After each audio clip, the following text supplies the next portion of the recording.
Hein. Donc, bonjour, bienvenue sur ce webinaire des magasins de producteurs qui est organisé par l'Association nationale de développement agricole TRAM. Moi, je suis Thierry Pons, je suis membre de l'équipe projet circuit court de TRAM et je vais animer cette radio. Donc, pour ceux qui ont l'habitude de participer, euh, ce webinaire, il est adressé aux agriculteurs ou aux salariés qui sont impliqués dans un magasin de producteurs. C'est aussi pour les porteurs de projets dans un magasin de producteurs et aussi les agents de développement qui accompagnent ce type de projet. Voilà, l'objectif, il est bien pour nous tous de nous permettre d'approfondir nos connaissances depuis chez nous, notre lieu de travail, sur une thématique précise en lien avec les magasins de producteurs. C'est un webinaire qui dure 1 heure et que vous pouvez retrouver après, puisqu'on le remettra, on remettra l'enregistrement sur le site de Tram. Aujourd'hui, on va se concentrer sur la thématique qui est la mise en place d'un rayon traiteur dans le magasin de producteurs.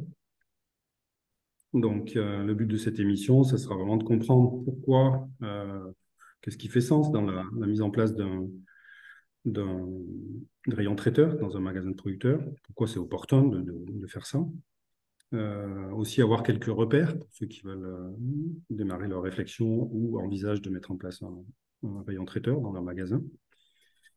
Voir aussi comment ils sont pris nos témoins là, pour le mettre en place et comment ils ont fait pour le développer. On continuera aussi sur quelques repères réglementaires, en particulier sanitaires, à respecter, même si ce ne sera pas vraiment le cœur du sujet de l'émission. Voilà. Et donc, tout ça, c'est basé essentiellement sur les retours d'expérience, les compétences des témoins que l'on a invités aujourd'hui.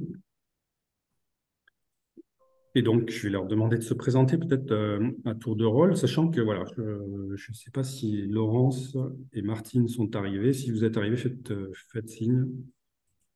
J'ai l'impression que vous n'êtes pas là. Donc, on va faire avec honneur aux dames, Marjolaine Couétu, qui est agricultrice adhérente au magasin de producteurs Vers de Terre à Boulogne-sur-Mer. Donc, je te laisse la parole pour te présenter rapidement. Oui, donc magasin de producteurs à Saint-Martin-Boulogne. On est 11 producteurs associés, puis ensuite on a des dépôts vendeurs. Et donc moi je suis agricultrice à Crémaré dans le Boulonnais et je fais du pain avec les céréales que mon mari cultive. Donc du pain, je fais de la farine, des biscuits sucrés, biscuits salés, des pizzas, des brioches, enfin toute une gamme pour le magasin Vers de Terre. Et puis donc, je fais partie du rayon traiteur aussi pour le magasin. Voilà. Donc, ça nous intéressait d'avoir ton témoignage avec ta casquette de productrice qui est impliquée dans le développement d'un rayon traiteur dans un magasin. Alors, je crois qu'il y a Laurence qui est arrivée, c'est ça? Il semble que j'ai vu Laurence. Oui, elle est là, Laurence. Voilà. Mais donc, Laurence, on te laisse arriver. Et par contre, je vais donner la parole à Guillaume Fluet, qui est directeur au panier vert. Je m'excuse pour la prononciation. Je vais te laisser prononcer. Je te Frolinguin. donne la parole pour te présenter.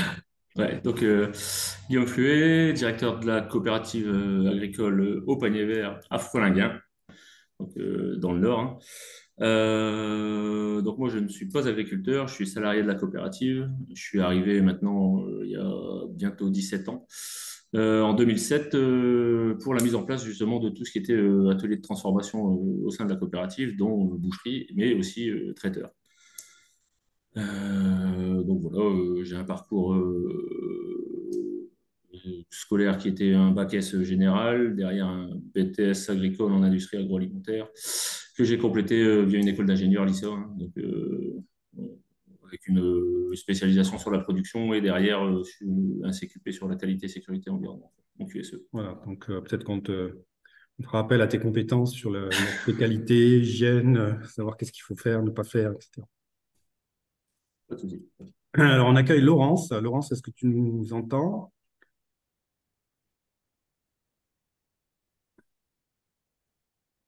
Laurence Fédieux. Non, nous, on te voit. Connexion d'audio, voilà, c'est bon, la parole va arriver. C'est bon? Laurence, tu nous entends?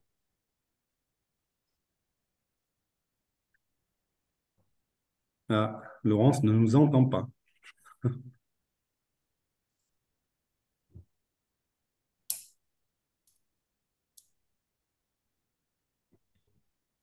Non, Laurence, oui, ben, elle ne nous entend pas. Donc, j'allais lui dire quelque chose, mais c'est pas la peine.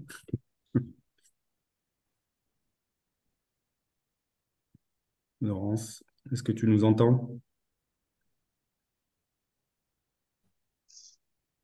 Nous, on t'entend pas. Donc, je vais continuer à dire des choses pour que tu nous entendes éventuellement.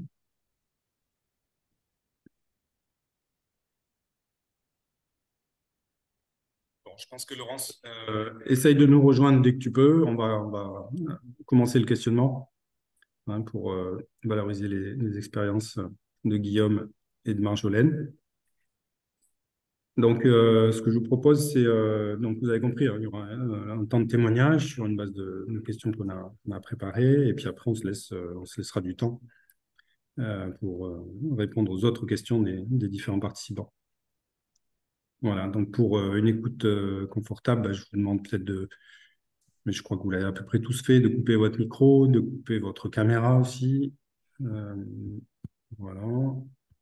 Et puis, on va afficher uniquement la personne qui parle, pour plus de confort aussi visuel.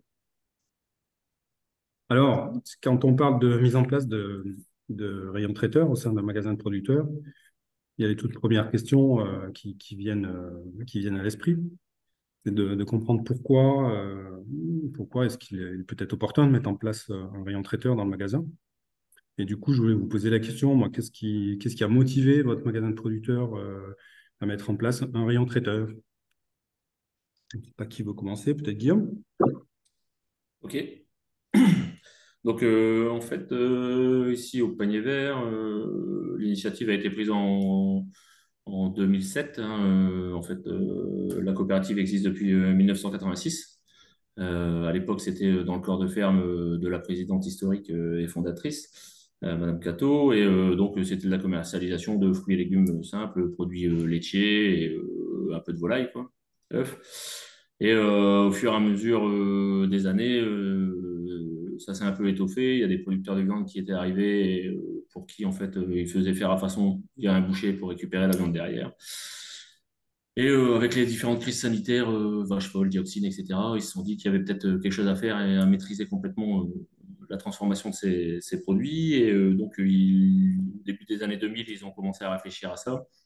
Et donc, chacun s'est posé la question de savoir s'il devait faire un atelier de transformation sur la ferme directement ou alors en mettre en commun comme le point de vente au panier vert proposé déjà pour les produits bruts ou transformés sur la ferme comme les produits laitiers.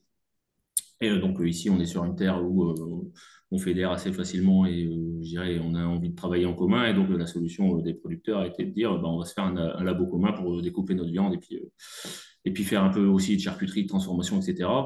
Et de là, ils se sont dit aussi, bah ouais, mais il y aura des choses invendues, il y aura forcément, quand on va découper la viande, des coproduits qui vont sortir et comment on peut valoriser ça. Et c'est de là qu'en fait est venue l'idée du rayon traiteur pour dire de valoriser par exemple les chutes de bœuf dans des lasagnes, etc., quoi. Donc c'est comme ça que c'est initié le projet. D'accord, donc il y a un peu les deux facettes. C'est opportunité, on sent qu'il y a de la demande là-dessus. Et puis, bah, on a des contraintes, il y a certains morceaux voilà, qu'il faut valoriser autrement. Donc, ça, d'une contrainte, on en fait une force aussi au sein du magasin de producteur. Ok, Marjolaine, toi, donc avec ta casquette hein, de productrice, et puis qu'est-ce qui s'est passé? Pourquoi vous avez fait ça là, au magasin de producteur, les vers de terre?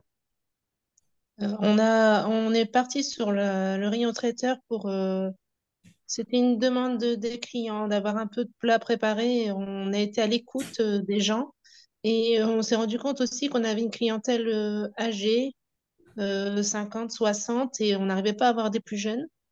Et du coup, on a cherché et à l'aide d'un contrat d'apprentissage qui a fait une recherche au milieu de notre clientèle et autour.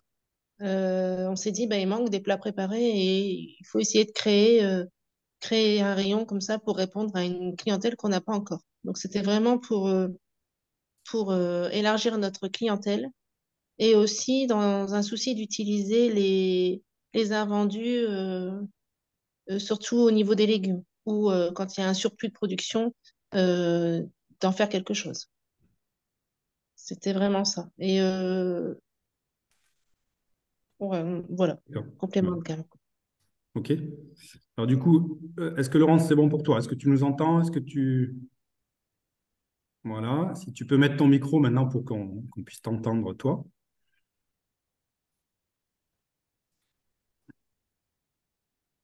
On va y arriver, Laurence. Alors là, t'as toujours pas ouvert ton micro.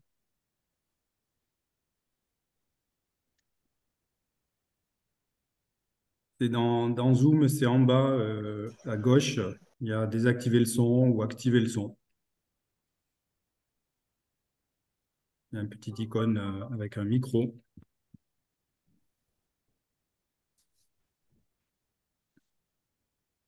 Je trouve pas. Le temps que tu cherches, je voudrais demander à Guillaume parce que Marjolaine nous a dit voilà, qu'ils avaient fait une analyse un peu des attentes des clients. Est-ce que vous avez fait ça ou est-ce que c'était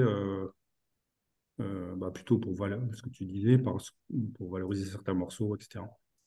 Non, non, à ce moment-là, il n'y avait pas eu d'analyse de fait, hein. Il y avait les besoins qui étaient exprimés par les clients. On savait qu'il y avait une demande sur ce type de produit, mais il n'y a pas eu d'analyse spécifique de fait sur quel produit exactement les clients ont été orientés.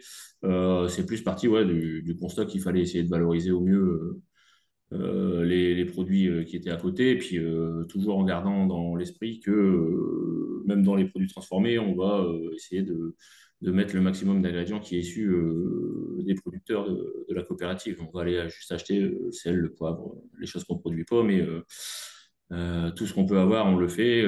Bon, il y a des produits où il y a des saisonnalités, et derrière, on a été encore plus loin à chercher des solutions pour dire de pouvoir les utiliser à l'année, hein. On met en conserve de tomates l'été pour dire d'avoir de la tomate pour faire les sauces à pizza toute l'année, etc., quoi. On a développé, en plus de cet atelier traiteur, un atelier de conserve, quoi. Ah oui, d'accord. Ok. Alors, je vois que Laurence a mis son micro. Oui, vous Ah, m'entendez? super. Bon, désolée, il y a très longtemps que je n'avais pas fait de visio. Depuis le Covid, on n'avait pas refait l'exercice. Et oui, c'est ça. Bon, Bon. bonjour à tous. Eh ben, écoute, Laurence, puisque tu as la parole, est-ce que tu peux te présenter, comme on fait les autres, là, qui tu Oui. es, dans quel magasin tu es, et un peu la dimension du magasin? Alors, je suis donc responsable du magasin à la ferme de Nice à Surgères, aux 40 km au sud de La Rochelle, en Charente-Maritime. Donc, c'est un magasin qui existe depuis 12 ans. On est maintenant 40 producteurs, avec la charte des circuits courts de 100 km autour du magasin. Donc, c'est-à-dire qu'on ne peut pas prendre de production au-delà de 100 km autour de Surgères. Donc, c'est vraiment la charte des circuits courts. Donc, depuis l'an dernier, on a ouvert un rayon. Alors, nous, c'est pas exactement traiteur, en fait. On fait un peu de traiteur, mais c'est les producteurs qui produisent dans leur labo des plats tout préparés. Nous, au sein du magasin, on a ouvert un rayon boucherie traditionnel avec un boucher qui fait la découpe de la viande, que ce soit le bœuf, le veau, l'agneau, le poulet, le lapin. Et puis certains producteurs ont chez eux un labo de transformation, donc ils proposent des plats cuisinés. Alors ça peut être du hachis parmentier une semaine, des bouches à la reine, je sais pas, du mousse aux vinaigrettes. Enfin voilà, chaque producteur a un peu ses plats qu'il nous propose toutes les semaines. Et ça fait partie du panel des produits, mais c'est pas que ça qui a permis le développement du magasin. Et on a rebondi grâce à ça, en fait, depuis l'an dernier. Depuis qu'on a ouvert le rayon boucherie traditionnelle, plus le rayon traiteur, donc qui s'est élargi. Alors qu'on avait déjà, dans le sens où sous vide, on proposait déjà des plats cuisinés, des lasagnes. On avait lasagne parmentier, on avait des terrines de toutes sortes ou des choses, mais c'était très très limité. Maintenant qu'on a le rayon boucherie, on peut faire aussi vente à l'unité, on va dire, et plus personnalisé et répondre à la demande des clients de manière plus personnelle. Ils veulent une part pour trois ou quatre, ils veulent une part pour un. Enfin, on peut davantage répondre à une demande plus précise en fait des clients. D'accord. Et Voilà. du coup, l'analyse des demandes, vous faites comment? Ça se passe comment? Euh, En fait, on a des producteurs qui sont suffisamment réactifs ils sont dans plusieurs magasins, donc c'est un peu une tendance qui s'affichait de plus en plus où on sait que de toutes les façons, les gens consomment de plus en plus des plats tout prêts, juste à réchauffer. Donc, et ils avaient aussi le souci de revaloriser les invendus, en fait, d'une semaine sur l'autre. D'où l'idée de faire des hachis, d'où l'idée de faire de la bolognaise, d'où l'idée de faire de plein de produits qui fait qu'on réutilise ce qui n'a pas été vendu la semaine avant. Donc, ça faisait d'une pierre deux coups. Ça leur permettait de gérer leurs invendus et de répondre à une demande de plus en plus grande de plats cuisinés. Mais on n'a pas fait de sondage en tant que tel, c'est plus en discussion avec les gens, c'est suivre les tendances qu'on voit chez les collègues, quand on suit les tendances de consommation, tout simplement, en fait. D'accord. Voilà. Donc vous suivez, mais vous suivez de près. On suit de près, voilà. OK? Mais sans chiffre, je ne peux pas vous donner un sondage particulier, tant de Oui, vous n'avez pourcents, pas fait voilà. vous avez pas fait une étude de On n'a pas fait faire marché. une enquête de marché, non, non, non. D'accord. OK. Mais il s'avère qu'on avait une bonne intuition parce que, en fait, alors, autant le rayon boucherie traditionnel, plus les produits et les plats préparés, on est passé de 500 clients semaine, 580 clients à 710, 720 aujourd'hui, en étant ouvert que du mercredi après-midi au samedi midi. Donc, et puis avec un chiffre d'affaires qui s'est développé de à peu près 15% quand D'accord. même. Mais Alors soit, qu'on était plutôt en chute libre, enfin pas en chute libre, mais en tendance baissière en fait. Donc ça a permis de rehausser, de relancer en fait l'intérêt du magasin pour aussi une nouvelle clientèle. d'accord. Je ne vous ai pas demandé à l'un ou l'autre où étaient situés vos magasins, mais on sent bien que ça peut être important aussi en fonction de l'emplacement. Du coup, pour Laurence, t'es situé, le magasin il est situé où? Alors je l'ai dit, hein, mais c'est Surgères.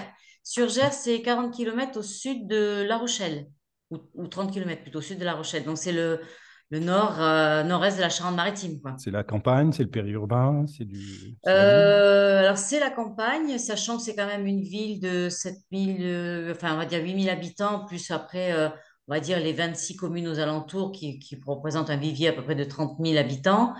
Ça reste la campagne, mais une campagne qui se périurbanise de plus en plus, D'accord. avec la pression immobilière de La Rochelle qui est ultra compliquée, Rochefort aussi. Donc, on est coincé, en fait, la zone de Rochefort et de La Rochelle qui s'étend. Donc, c'est une zone quand même en expansion, on va dire, en Hmm. termes du nombre d'habitants. Voilà. On sent un peu le périurbain, quoi, on va dire. Oui, voilà. Et Ouais. il y a la gare qui prend de l'importance. On peut très bien, quand on prend le TGV à Surgères, on est Ouais. dans 2 heures, on est à Paris, quoi. Ouais. Pour Voilà. Guillaume et Marjolaine, vous êtes dans des zones comment? C'est des zones, c'est du périurbain, vraiment en ville, le magasin.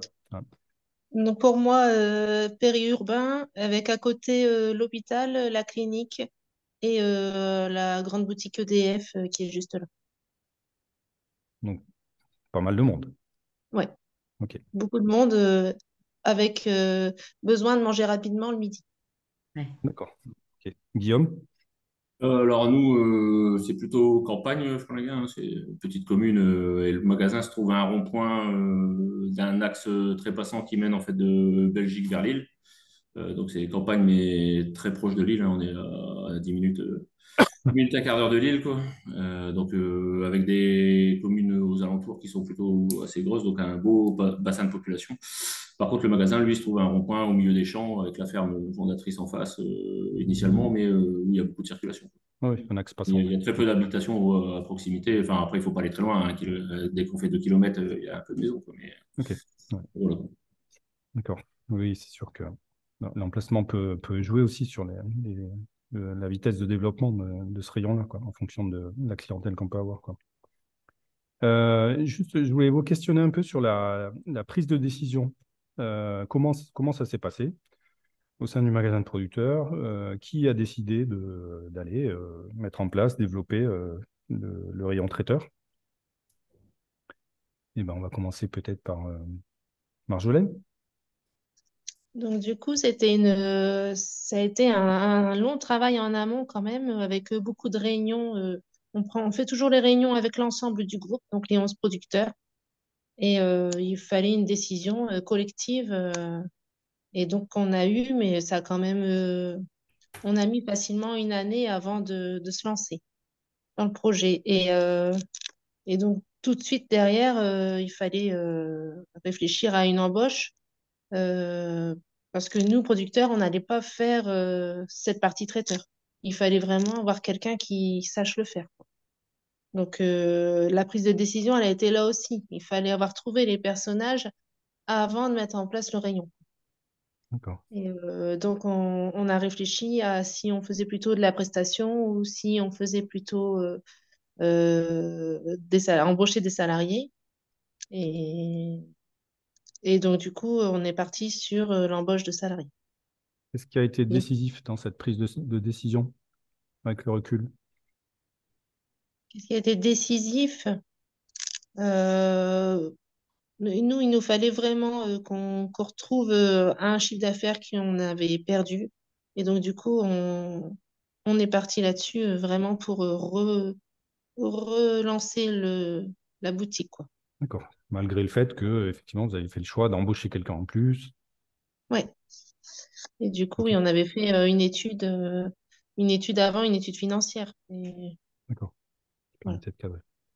Laurence, dans la prise de décision, comment ça s'est fait? Alors nous, on est une association de la 1901, donc il y a un bureau qui gère notre magasin. Donc le président est un éleveur bovin et il fait aussi des agneaux. Le trésorier est un maraîcher. Donc ce sont deux gens qui ont des calculettes dans la tête et qui calculent très vite aussi, justement, quand il y a des projets comme ça. On avait vraiment un souci de la gestion des invendus pour les producteurs de bœuf quand on fait de la vente de viande complètement sous vide. Et il y avait aussi la tendance de moins en moins utiliser du plastique. Donc ça trottait dans la tête déjà depuis un petit moment. Les gens nous disaient, les clients nous disaient quand même tout ce plastique. Enfin bon, c'était quand même. Donc les autres magasins de producteurs qui s'étaient ouverts plus récemment que nous, s'étaient directement lancés dans des rayons de boucherie traditionnelle, avec une partie toujours traiteur, avec l'embauche de bouchers. Donc, c'est ceux qui marchaient le mieux, en fait, et ceux qui gardaient simplement les vitrines avec les produits sous vide commençaient un petit peu à s'essouffler. Donc, on s'est dit, bon, il faut se lancer parce que les producteurs de bœuf qu'on avait, notamment le président, se posait la question, il dit, moi, je ne sais pas si je vais rester au magasin si ça continue. J'ai trop de pertes à gérer. Moi, j'ai pas de labo chez moi. Je peux pas, j'ai pas le moyen d'utiliser les invendus ou de les retravailler derrière.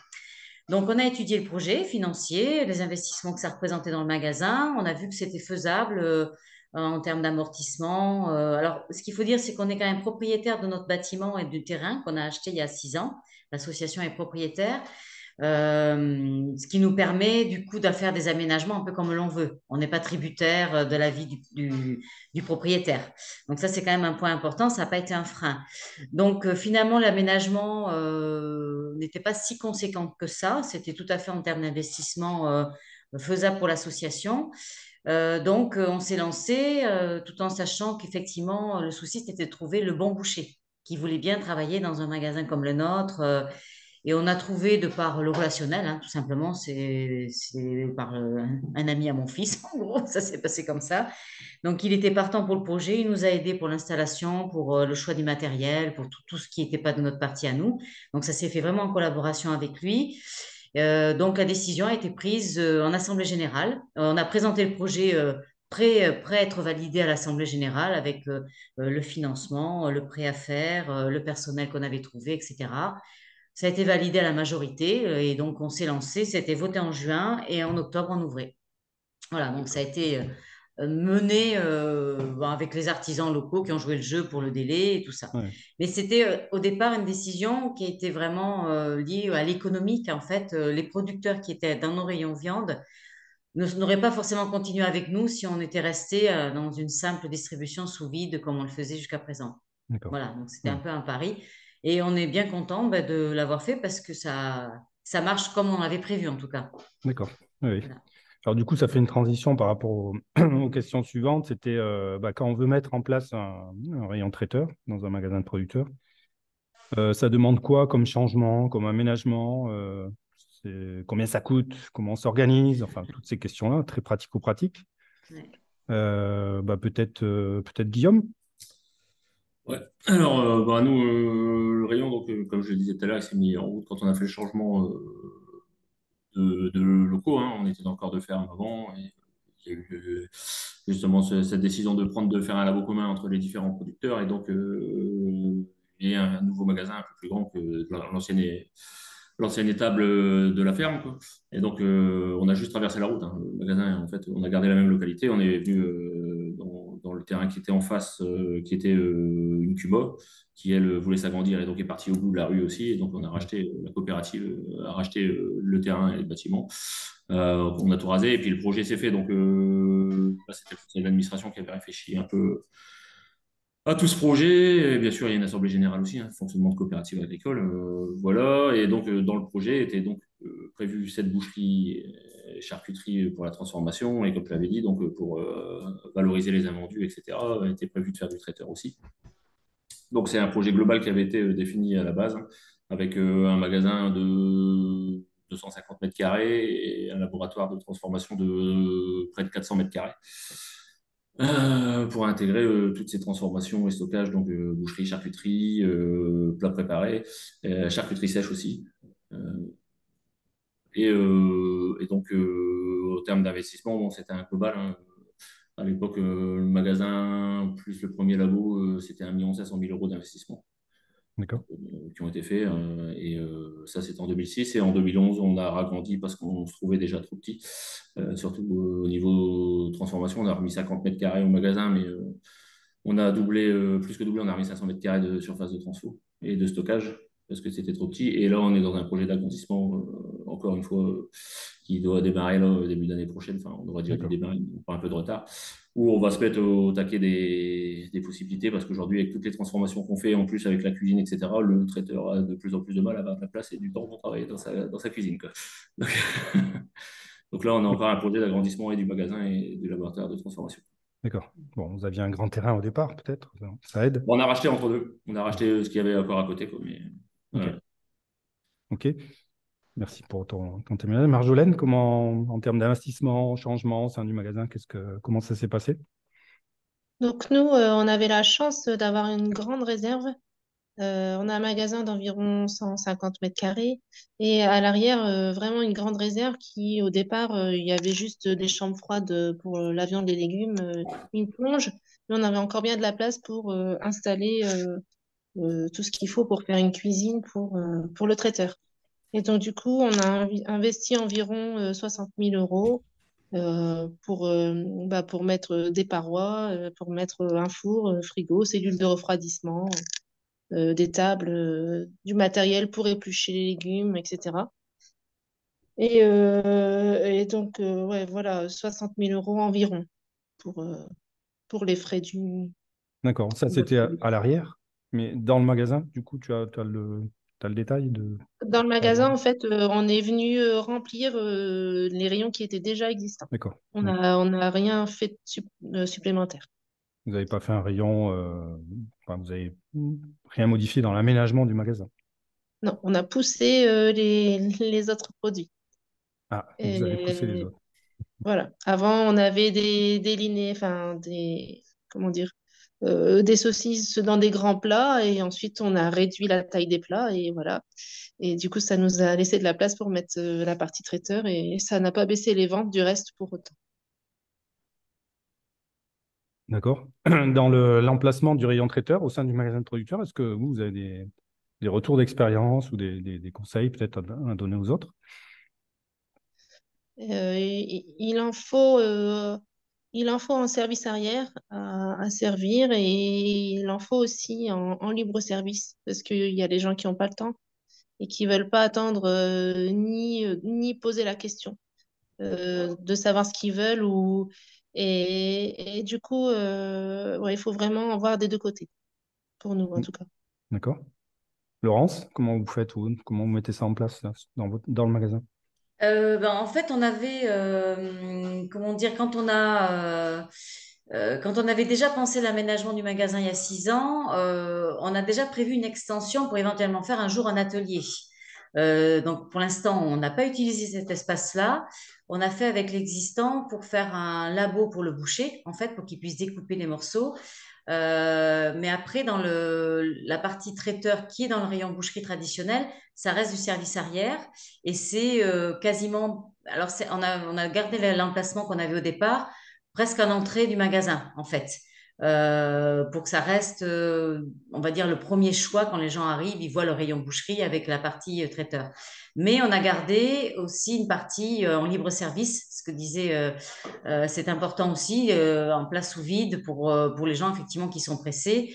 Donc on a les deux aussi. Et quand on a investi, donc c'était un projet de 90 000 euros, il y avait 45 000 pour la partie boucherie trad qu'on a donc modifiée. Et le reste, c'est mettre des vitrines neuves à porte qui ferment pour toute la partie libre-service qui reste malgré tout encore les trois quarts de la proposition. Hein, parce que chaque producteur, par contre, fait son rayon traiteur chez lui. Nous, on ne fait pas de cuisine sur le magasin. Donc, chacun amène déjà ses plats emballés, soit pour le service arrière en boucherie, soit pour la partie libre-service. Donc, on a vraiment gardé le linéaire qu'on avait avant, en fait. Ça n'a pas chamboulé complètement la présentation des produits qu'on avait jusqu'à présent, en fait. Ok. Guillaume, dans ton magasin de producteur, comment ça se présente et comment ça a évolué peut-être aussi? Ouais, alors nous, on est à la base, dès le début, essentiellement en service arrière, hein, comptoir traditionnel, que ce soit pour la boucherie, charcuterie et plats préparés, hein, avec de la production quotidienne. Avec des hommes de métier, hein, enfin, des bouchers, charcutiers, traiteurs, et puis depuis maintenant aussi 2009, boulangerie, pâtisserie aussi sur place. Hein. Et donc, on a un comptoir traditionnel où on a nos produits traiteurs qui sont aussi le plus souvent de l'année enfin, la première chose que les clients voient quand ils prennent le linéaire. Mm. Du comptoir traditionnel et par contre on change aussi de place quand on change de saison, par exemple à la saison des barbecues, on va venir mettre là tout ce qui est saucisses etc. Enfin viande marinée et autres, donc là le traiteur se retrouve un peu plus éloigné, mais donc ça on fait varier dans l'année en fonction des saisons. Par contre on a une gamme de produits quand même assez large, quand même beaucoup de références et qui sont présentes à l'année et d'autres qui tournent en fonction de la saison. Mais après, on a développé depuis maintenant quelques années aussi une toute petite gamme de libre-service pour répondre ouais, justement à certains clients qui sont pressés ou qui veulent un produit qui conserve plus longtemps pour dépanner de temps en temps. Mais c'est pas quelque chose qu'on a cherché à développer fortement. Donc, il y a des basiques comme Dauphino, parmentier, lasagne, des choses comme ça. Mais voilà. Oui. Alors, ça fait une transition un peu sur le questionnement autour de qu'est-ce qui détermine la gamme de produits que vous mettez dans votre rayon traiteur. Puis pour vous, qu'est-ce qui vous semble le plus important par rapport à la gamme de produits?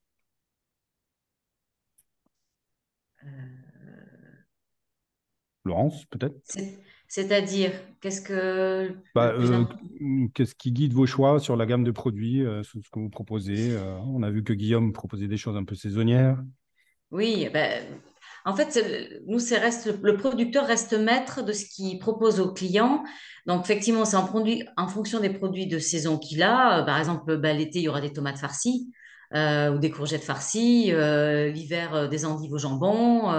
Enfin, voilà. Donc, puisqu'on est en plus dans vraiment, on insiste beaucoup auprès des clients pour expliquer ce que sont les produits de saison, parce qu'il faut encore aujourd'hui les expliquer.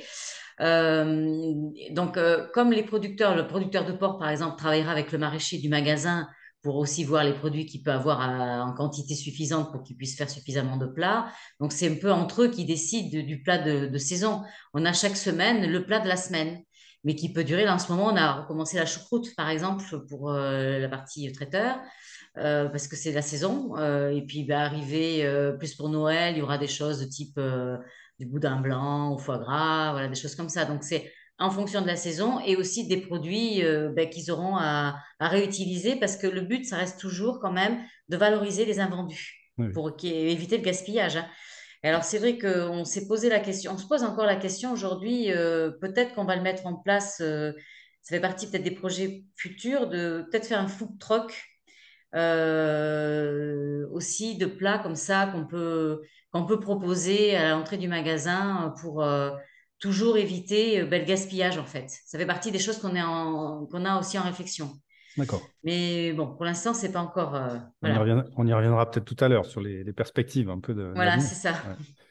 Ouais. Marjolaine, sur la gamme de produits, toi qui es agricultrice aussi, comment tu fais, quoi? Comment tu as de l'info et comment tu réagis par rapport aux attentes? Alors Comment vous en fait, choisissez? J'ai un ver de terre au départ pour le rayon traiteur. On avait donc deux employés, un cuisinier et une personne qui l'aidait pour faire la pluche des légumes, etc. Et en tant que producteur, on a eu des difficultés à leur donner les bonnes consignes et à leur apporter les produits à l'heure en cuisine à ver de terre pour qu'ils puissent travailler correctement les mardis et les mercredis avant les ouvertures. On n'a pas, on a essayé pendant une année et puis ça n'a pas fonctionné. On n'a pas réussi à prendre le temps nécessaire. On n'avait pas la formation pour les former et en fait, c'est vraiment un métier à part entière. Et donc, au bout d'un an et demi, on s'est rendu compte qu'il n'y avait pas les produits qu'il fallait en rayon, etc., à l'heure d'ouverture. Et au bout du compte, c'était pas rentable. Donc, on a changé notre fusil d'épaule. Nos employés, du coup, sont partis. Et c'est moi qui ai repris la partie traiteur. Donc, aujourd'hui, je fabrique cette partie traiteur sur mon exploitation. Et comment je fais mes menus? Eh bien, c'est ce qu'il y a dans mon jardin. Donc, chaque semaine, c'est différent. Je fais environ 11 plats différents avec ce qu'il y a dans le jardin. Euh, Beaucoup de tartes aux légumes, des lasagnes aux légumes qui sont différentes chaque semaine. Euh, je fais des crêpes au jambon. Alors là, par contre, je prends le jambon du producteur, mais je me sers en rayon, en fait. Lui, pour lui, ça n'a pas d'impact, à part de prévoir d'en mettre un peu plus. Et pareil pour la volaille, je fais des crêpes pour la volaille. Donc avec la béchamel que je fais, avec le lait de mes vaches, avec ma farine. Je fais les crêpes moi-même aussi avec ma farine, mon lait. Donc vraiment le maximum des produits de ma ferme avec un peu de produits des producteurs d'à côté. D'accord. Ouais. OK. Guillaume, comment ça se passe sur la gamme de produits? Est-ce que vous Alors, expliquer au un peu démarrage, rapidement? ouais, c'était la valorisation justement des invendus, des parures de viande, etc., qui étaient à l'origine. Donc, les premiers plats qui sont venus, c'est venu comme ça, hein, parmentier, lasagne, etc. Et puis, les producteurs, après, ont amené un peu d'idées pour diversifier et autres. Donc, c'est toujours le personnel ici qui mettait en place derrière et puis qui a développé. Et en fait, on s'est très vite confronté au fait que si on voulait pas de rupture dans le magasin, ben, les invendus, ça suffisait plus. Donc, il a fallu faire passer aussi des commandes directement aux producteurs pour qu'ils approvisionnent sur des productions spécifiques et dédiées, hein, parce qu'on est sur le même principe. Si on fait un produit, il faut que la grosse partie de ce produit puisse être les matières premières puissent provenir des adhérents, des associés coopérateurs de la coopérative. Donc, la même chose, on utilise la farine du producteur, le lait, les œufs et le beurre, enfin des producteurs, vraiment tous les viandes. Et on va, par exemple, même pour le fromage râpé, c'est un fromage produit par la productrice qui approvisionne le magasin qu'on utilise derrière, qu'on râpe, etc., pour mettre dedans. Je vous disais tout à l'heure, on conserve nos tomates produites l'été en conserve, etc., pour utiliser toute l'année, pour retrouver dans les sauces à lasagne, pour retrouver dans les sauces à pizza, etc. Donc, on a vraiment développé pour que l'essentiel des produits qui se retrouvent dans nos plats préparés proviennent des producteurs adhérents. Et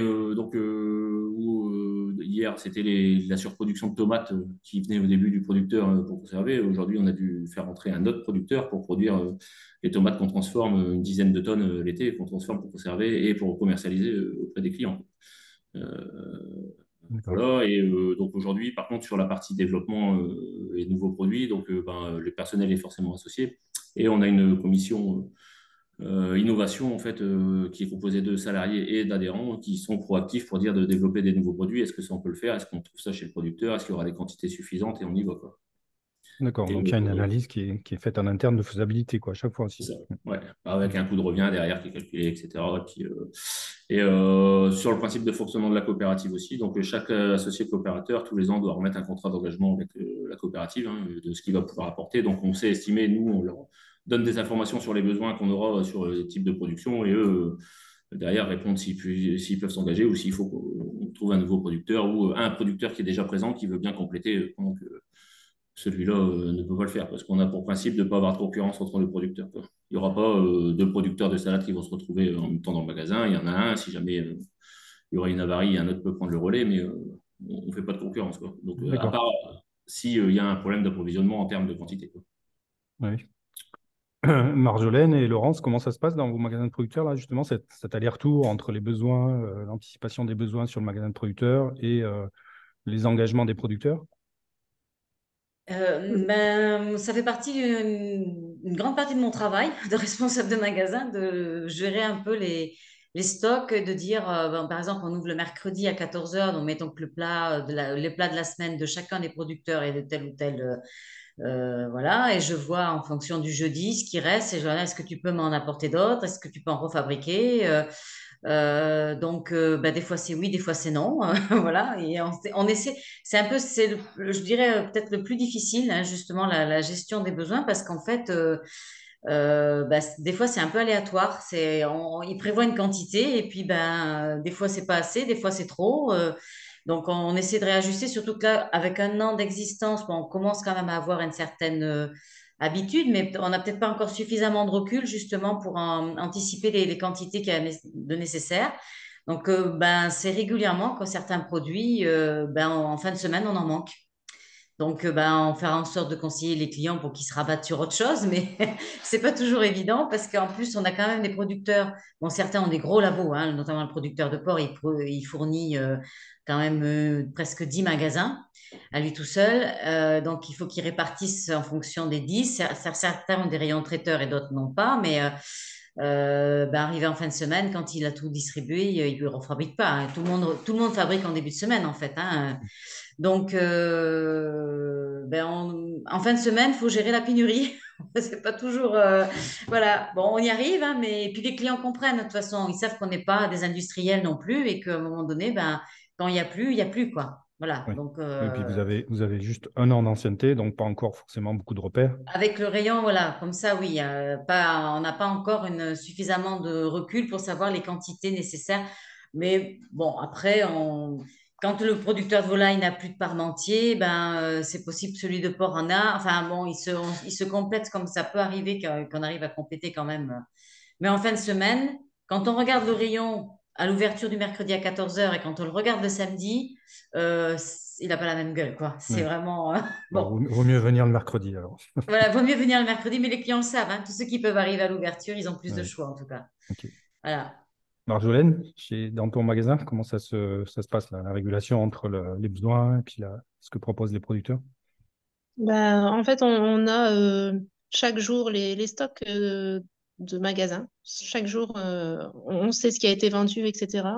Et donc, on arrive pour le lendemain à remettre ce qu'il faut. En effet, forcément, il y a moins de produits le samedi que le mercredi, et, bah, heureusement quand même.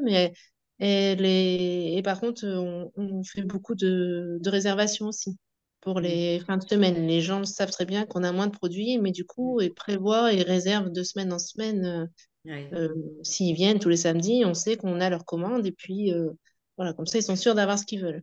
Oui. Bon, Oui, les après, commandes, ça marche bien, ouais. D'accord, ouais, réservation. Ouais.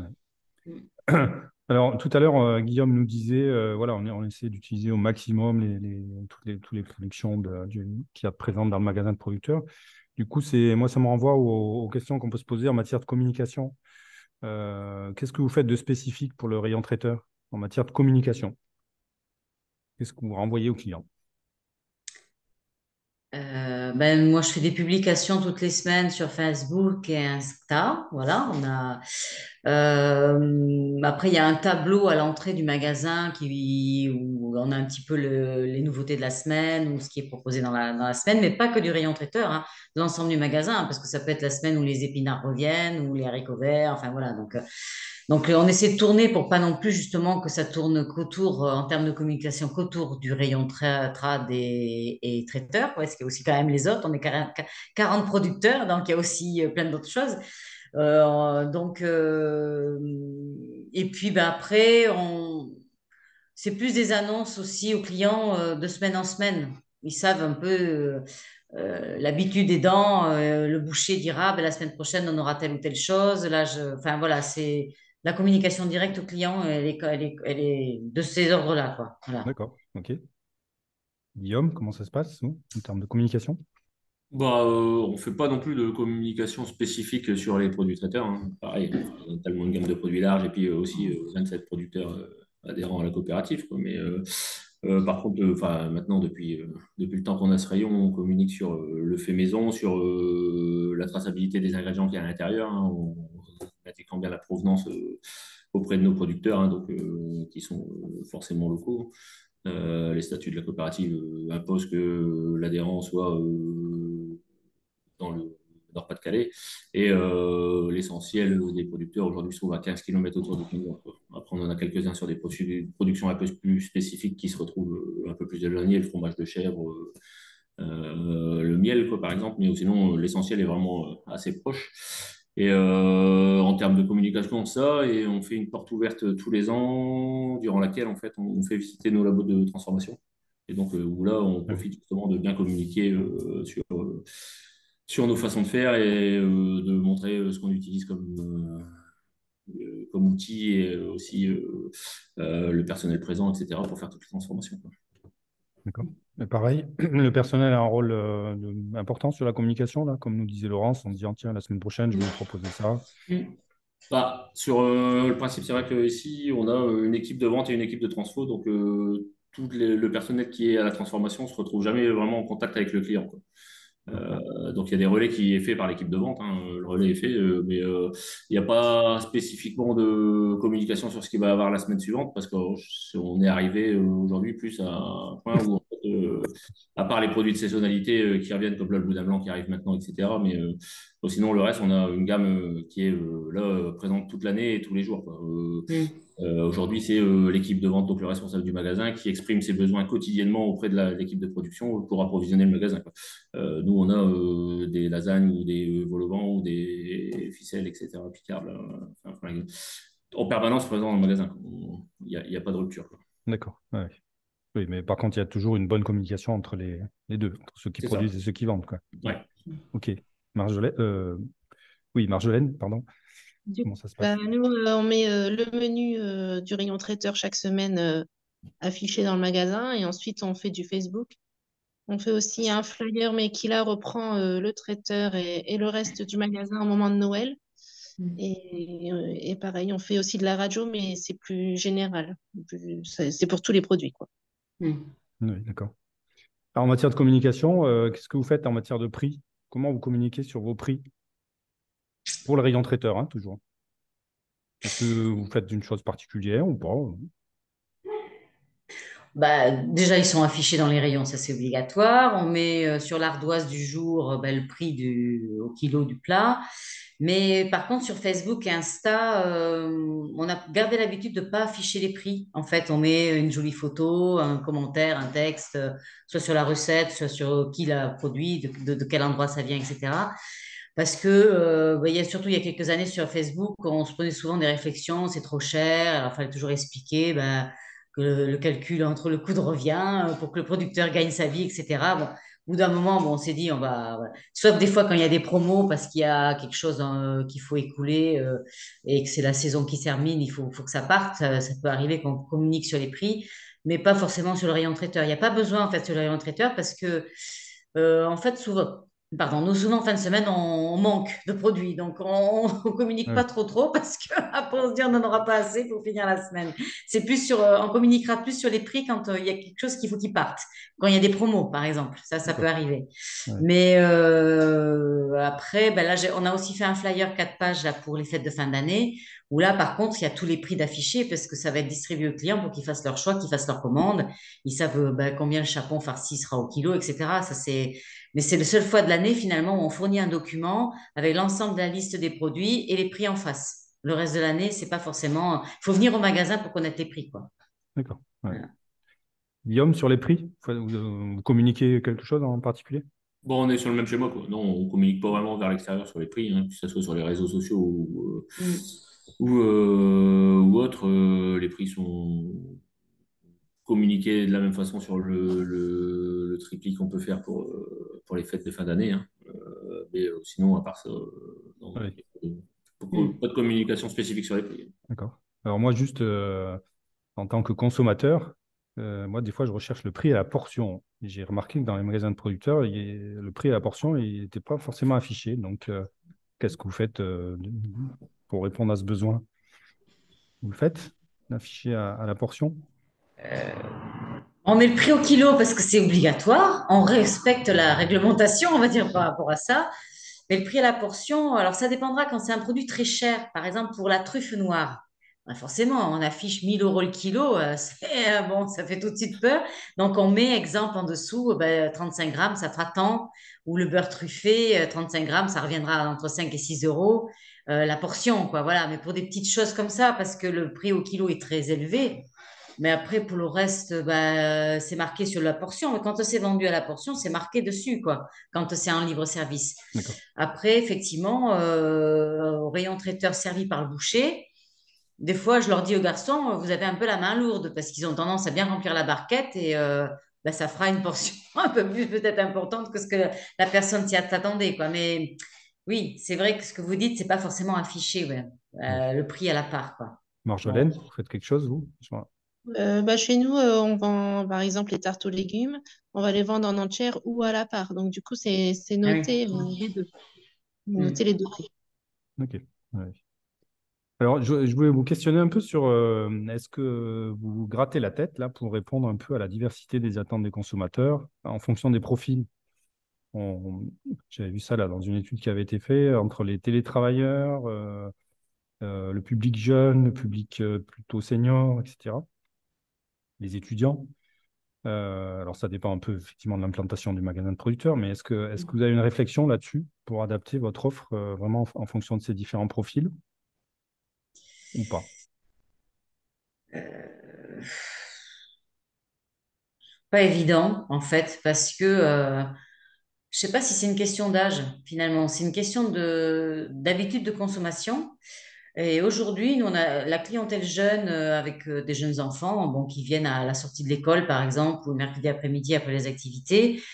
Ils peuvent très bien rechercher la même chose que la grand-mère qui a 70 ans, sauf qu'ils ne prendront pas en même quantité, mais ils veulent un produit de qualité, de proximité et de saison quand ils viennent dans nos magasins. En fait, ils sont déjà convaincus en fait de notre démarche de producteur.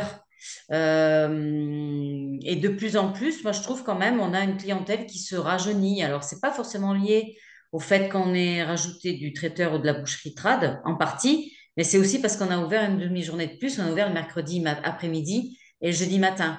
On a ouvert nos amplitudes d'horaire. Et les jeunes nous disent, c'est dommage, vous ne soyez pas ouvert le lundi, c'est dommage, vous ne soyez pas le mardi. Enfin, si on écoutait un peu toutes les tendances voilà, il faudrait qu'on soit ouvert 24/24 et tous les jours de la semaine. Donc non, là, il y a quand même... alors que les plus anciens, ils comprendront qu'on ferme les jours fériés, qu'on ait des Ouais. jours réservés à la cueillette et à la production. Mais bon, quand on explique, ça passe. Mais il y a quand même toujours un travail de pédagogie derrière, hein. Et je suis pas sûre que ce soit une question d'âge, en fait. Ouais. Je sais pas. Je suis un peu sceptique sur ça. Ok. D'autres réactions? Moi, je remarque quand même que tout ce qui va être place ou vide pour les personnes âgées où ils n'ont plus qu'à faire réchauffer, ou alors les étudiants où pareil, ils n'ont pas le temps, ils font juste réchauffer, ça fonctionne bien. Et par contre, vu qu'on a l'hôpital et EDF juste à côté, un sandwich crudité poulet, ça fonctionne aussi très bien le midi, Oui. vite fait, quoi. Mm. Ça dépend vraiment du monde qu'on a autour de nous. Oui, Mm. oui. Oui. Nous, on a plutôt des gens qui aiment cuisiner quand même beaucoup, hein, beaucoup. On distribue toutes les semaines des recettes de cuisine, on les renouvelle. Il n'y en a jamais assez d'imprimés, hein, on fait ça sur l'ordi. On a quand même des gens qui s'intéressent oui, à la gastronomie, à la cuisine, à l'échange de recettes. On a même des clients qui ont du temps, qui font des plats et puis qui viennent nous faire goûter et qui nous amènent un morceau de pâté, qui nous amènent du flan au caramel. Enfin voilà, des choses qu'ils ont testées et on devient goûteur professionnel. Ben voilà, il y a quand même, alors c'est pas tout le monde, mais on a quand même dans notre clientèle une majorité de gens qui aiment cuisiner, jeunes ou vieux, hein, Ouais, ouais. même dans les, voilà. Bah, c'est sympa des clients comme ça. Ah oui, oui, c'est très sympa. On fait pas le régime, mais bon. Ouais. Je vois l'heure qui passe et on se rapproche un peu de la fin de l'émission. Et du coup, bon, je vous propose de chanter un peu tous les aspects repères réglementaires, hein, en particulier sanitaires, là, pour respecter. Il y a des textes qui existent, ça aurait été intéressant de partager vos expériences aussi, mais peut-être plus se concentrer sur, bah, pour vous, avec le recul, là, qu'est-ce qui est le plus satisfaisant pour la mise en place du rayon traiteur? Guillaume, peut-être? Eh ben, c'est le développement de cet atelier, hein, le plus satisfaisant. Aujourd'hui, enfin, on est parti quand on a commencé à faire cet atelier traiteur, d'un chiffre d'affaires d'autour de 100 000 euros annuel, où on est arrivé maintenant à 350 000, quoi. D'accord. Multiplié par 3,5, grâce justement au développement de la gamme, à éviter les ruptures et à répondre aussi sur enfin, des produits basiques, mais aussi des produits un peu plus élaborés et avoir beaucoup de diversité, quoi. Et c'est vrai qu'on touche aussi un peu toute la clientèle. Nous, pas trop de snacks, sandwich, etc. à consommer, parce que c'est vrai qu'autour, il y a pas grand-chose, quoi. Pas au pied d'immeubles d'entreprise ou autre. Mais ouais, du coup, ce qui est satisfaisant, c'est ça, c'est de du coup pouvoir valoriser les produits des producteurs, d'avoir pu installer des producteurs sur certaines productions, etc. Donc pérenniser l'agriculture périurbaine qu'il y a ici autour, quoi. Et ouais, ouais, puis le retour des clients sur les produits qu'on leur offre, quoi. D'accord. Les bons retours, alors. Ouais. Oui, oui, oui, oui, oui. Marjolaine? Ben moi, c'est la valorisation des produits qu'on cultive, d'aller de A jusqu'à Z, c'est top. Et quand on voit les rayons, il est plein de couleurs avec tous les légumes, c'est super beau. Les gens sont ravis de voir tout ce qu'on peut proposer et les commentaires, les retours sont super bons. Puis on voit que ça part. Donc, il n'y a pas de secret, c'est que c'est bon. Donc, c'est ça qui est top, quoi, voilà. Ouais. Oui, oui. Oui, c'est ça, c'est la valorisation des produits et des producteurs avec, ils ont toujours des bonnes, enfin, on a la chance d'avoir des producteurs qui ont quand même de l'inventivité, donc ils renouvellent quand même aussi régulièrement leur gamme. Puis bah, que ça part effectivement et qu'en fin de semaine, le but c'est qu'il reste plus rien, quoi, pour refabriquer la semaine d'après. Donc rien que ça, c'est satisfaisant. Voilà, c'est que c'est quand même de toutes les façons une démarche qui plaît et qui est amenée à être à se développer, hein, moi je pense, hein. Bon, voilà, après, c'est chacun fait avec les moyens qu'il a, mais en tout cas, l'expérience est concluante et je pense que ça mérite d'être encouragé, en tout cas. Oui, oui. Alors, du coup, ça va être un peu ma dernière question, c'est-à-dire, bah, vous, avec le recul, avec l'expérience que vous avez, qu'est-ce que vous conseillez aux magasins de producteurs qui voudraient mettre en place un rayon traiteur, qui commencent à se poser la question? Qu'est-ce qui vous semble le plus important? Qu'est-ce que vous leur conseillez? Il faut déjà que les producteurs concernés soient partants, soient motivés par le projet, c'est la base déjà, qu'ils aient envie de le faire, parce qu'autrement, même si c'est que quelques administratifs, si personne derrière les suit, ça marchera pas. Euh, Moi, je pense que ça peut, dans n'importe quel endroit, ça peut marcher avec une clientèle déjà qu'on a à la base, mais il faut, voilà, la motivation des producteurs et puis l'équipement, voir si on a les reins suffisamment solides pour investir, que ce soit le magasin ou les producteurs en tant que tels, parce que nous, on l'a fait parce que les producteurs avaient déjà leur labo chez eux et que du coup, le magasin n'a pas eu besoin d'investir dans une cuisine. On a juste investi dans un labo de boucher. Après, ben oui, donc les reins solides au niveau financier un minimum quand même, pour que la banque suive aussi, et puis la motivation des producteurs, parce que les clients, ils suivront, hein. Ça, là-dessus, moi, pour moi, j'ai aucun doute, quel que soit l'endroit, hein. Oui, Si on sait bien communiquer, si on fait des bons produits, ça suit derrière, quoi. ok. Bah, merci pour ce témoignage. Et, Guillaume, qu'est-ce que tu conseillerais, toi? Bon, j'adhère à ce qui vient d'être dit. Ouais, il faut déjà s'assurer d'avoir les matières premières pour pouvoir Ouais. transformer et que les producteurs suivent. Ensuite, bah, nous, on a la particularité que le labo soit sur place et je pense que c'est une force pour pouvoir réagir justement au quotidien sur les productions, etc. Et du coup, avoir très peu de gâchis, hein, sur les quantités. Et c'est vrai qu'on a plutôt ici une demande quand même de produits qui est plutôt traditionnelle et pas en libre service, sous vide, etc. Donc, c'est bien d'avoir son labo à côté avec du personnel dédié pour le faire. C'est sûr que c'est un investissement, c'est un engagement, c'est pas sur qui on va tomber forcément au début. Il faut faire confiance à un salarié quand il n'y en a pas pour mettre en route, hein. Mais par contre, j'ai aucun doute sur le fait que ça puisse fonctionner n'importe où. Et Ouais. effectivement, il y a une énorme demande sur les produits, sur les plats préparés et autres. Et, je pense qu'il faut pas trop. Enfin, s'il y a les possibilités financières, etc., d'y aller, il faut surtout pas hésiter. Oui, oui. Je pense aussi. Ouais. Et du coup, pour moi, Marjolaine, moi, je dirais que ce qui est vraiment important, c'est de savoir que ça va prendre du temps et qu'il faut réussir à prendre le temps de mettre en place tout ça. Le calcul des prix, c'est long. Aussi savoir faire la formation, savoir suivre le salarié qui va mettre ça en place. Nous, sur notre magasin, on n'a pas de directeur de magasin. On n'est que nous, les adhérents. Donc, en fait, on a déjà nos productions, nos vaches et nos cultures. Et du coup, savoir s'occuper de ça en plus, c'est quand même un challenge, quoi. Il faut Ouais. vraiment prendre en compte que ça demande du temps. Et si on a le temps, c'est sûr que oui, c'est du temps qui sera rentabilisé, mais il faut vraiment savoir le prendre. Mm. Eh bien, en parlant de temps, voilà, on est en train d'exploser notre petit compteur sur la durée. Peut-être profiter du fait qu'il y a encore une bonne quinzaine de participants. S'il y en a qui veulent poser une ou deux questions, auxquelles on peut quand même se prendre 5 minutes. On n'est pas aux pièces. Donc, s'il y en a qui veulent poser une ou deux questions, moi, je suis désolé, il y avait quelques questions qui avaient été posées en même temps que vous étiez inscrits et j'ai plus remis la main dessus. Donc, désolé pour ça. Est-ce que quelqu'un veut poser une question? Je regardais dans le chat là s'il y avait des choses, des gens qui nous ont quittés. Eh bien, écoutez, s'il y a pas de questions complémentaires, bien sûr, on aurait pu en discuter le reste de l'après-midi pour vraiment approfondir chaque chose, mais voilà, ça donne déjà un bel aperçu. Et puis, moi, je tenais vraiment à vous remercier, les témoins, là, pour avoir pris ce temps. Et puis, vos témoignages, ils sont riches, hein, que vous ayez beaucoup d'expérience, ou comme Laurence, que ça fait qu'un an, mais bon, il y a déjà des choses qui sont transférables. Voilà, et donc ce 15e webinaire il touche à sa fin. Merci encore une fois aux témoins et merci aux auditeurs aussi de nous avoir écoutés.